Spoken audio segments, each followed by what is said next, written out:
Anthony Yarde stops Travis Reeves in the 5th round. It is a TKO. The referee jumped in to stop it. Anthony Yarde, he looked decent in this fight now. He kind of went through the gears a bit. So, in the first round, he caught Reeves with a bit of a body shot and kind of left hook top of the head. And from that point on, the first round was very, very slow in terms of action. Like, both guys were very cautious. Neither man wanted to lead in with punches. So, we got a kind of a lot of, just feinting and just kind of circling each other around the ring in the first round. And in the second round, we started seeing the Yarde. He was kind of counter-punching a bit more. The head and body. He was finding a bit of a home for the right hand. But the opponent Reeves was firing back, and he was catching Anthony Yarde with shots. The only problem is, he has very little punching power. He's only got like 7 stoppages his whole career. So, he was catching the Yarde with a few shots here and there. They weren't hurting him. They were more like arm punches. He didn't really have any power, so there was nothing really in the shots that bothered Anthony Yarde from that point of view. So Yarde could kind of, take a few more chances. And the punches that Yarde was finding the home for in this fight were his uppercut, which was actually quite good, and his straight right hand. I kind of felt that Yarde, maybe if he stepped on the gas a little bit earlier, he could have got Reeves out of there maybe sooner than he did.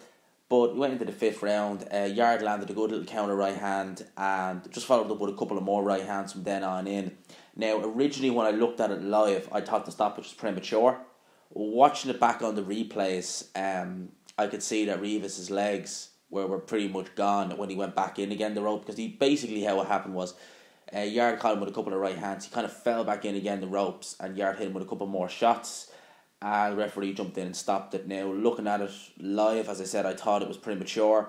When I looked at the replays, I think maybe the referee was justified in his decision. I think his legs were gone.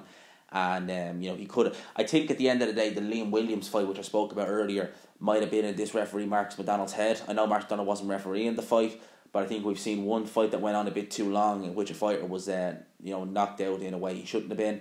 And maybe didn't want to have that happen again.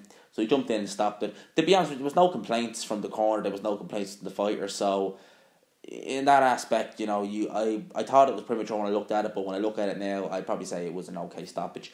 Yarde moves on to 18-0. I've heard the BT Sport team say that they expect him to be Sergey Kovalev's mandatory next. Do I think Anthony Yarde is ready for Sergey Kovalev? No, I don't. Do I think he can beat Sergey Kovalev? Unless Sergey Kovalev has massively deteriorated, which I don't think he has, I think it's going to be an uphill task for Anthony Yarde. Even if this fight happens in the UK, I think that Yarde, he's never faced someone with the punching power of Sergey Kovalev. And Sergey Kovalev can box too, especially now that he's being trained by Buddy McGurk. I just don't see Yarde beating Sergey Kovalev. Now, I could be wrong, but I just don't see it. And I just don't think that the fights he's had as preparation can really prepare you for someone like a Sergey Kovalev. We're not dealing with a prime Sergey Kovalev. The Kovalev who fought Bernard Hopkins, the Kovalev who fought Nathan Cleverly, Jan Pascal. We're not dealing with that Sergey Kovalev. But Sergey Kovalev should still have enough in the tank to beat Anthony Yarde. As we saw in his last performance with Almeida Alvarez, he looked quite good from a technical point of view. He was boxing well. Sergey Kovalev is a tremendous puncher.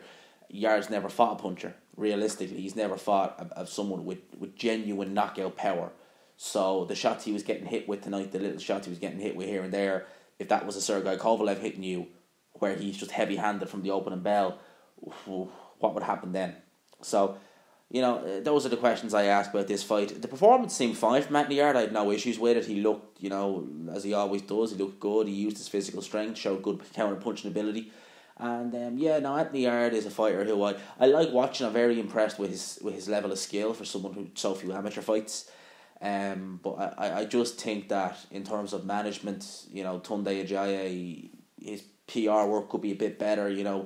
The fighters like what was the guy's name, Chris Hobb and other guys that he's fought. The other guys that Anthony Yarde's fought in the last few fights, claiming that they're above British level when they're clearly not. And I was thinking that kind of bugged me. But as Yarde as a fighter, I think he's a tremendous fighter. And I think that maybe he would... If I was...